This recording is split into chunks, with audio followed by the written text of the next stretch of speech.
Hello guys, ito pala yung trabaho ko dito sa Socor. Welder po, minsan welder. Minsan naman assembly, minsan naman machinery.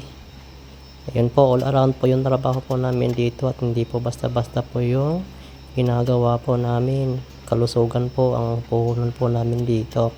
Hindi po madaling kumita ng pera sa totoo lang.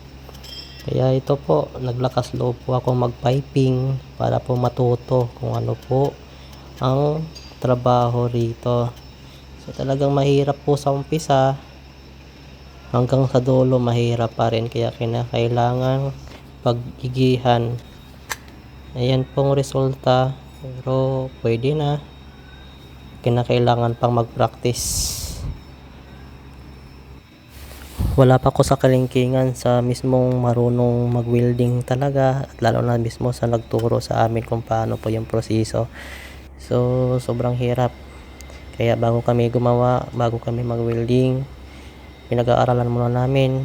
Madalas po kasi palpak kasi yung ginagawa so sa unti-unti matututo rin. Madalas nasusunog yung mukha ko sa pag-aargon dahil sobrang init kasi nito. Minsan kasi nakakalimutan ko mag-face shield kaya ito nangyari, nasusunog talaga yung mukha mo. Hindi lang yung mukha, minsan nga yung damit, kamay, sobrang init, lalo na yung magsi-CO2. Bukod sa sunog o init, ang delikado rin ay yung usok po mismo ng argon, kaya CO2, lahat po yun ay delikado sa baga. So kailangan po talaga magmas. Kalusugan po talaga ang dapat ingatan sa pagtatrabaho gaya nito bilang isang OFW. Ito nga, dumating na yung isang bully. Ito yung sunsing name ko, kumbaga teacher sa ibig sabihin sa sunsing name. Yan, isang bully. Diyan lang ako natutusahan niya Pangalawang sunsing name ko yan. Ito pa isa pang bully, dumating pa. Yan. Nagtatalak-talak pala ako dyan guys dahil tinatakpan nila yung camera ko. Yan. Habang gumagawa ako, panay bully. Ilang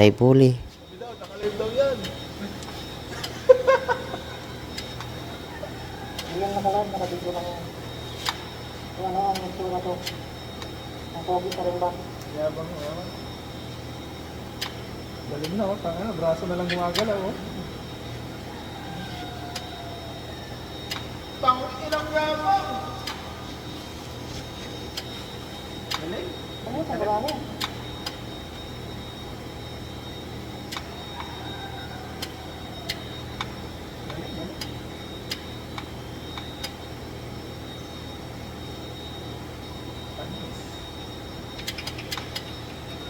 Chong, magretiro ka na. Meron pa. Kaya naman yan?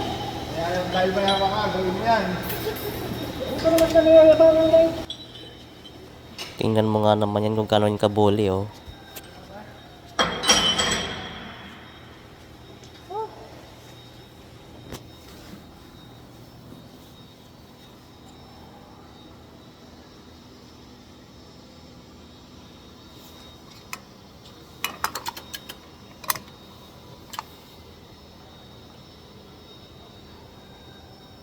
Pwede na siguro yan pagsagaan.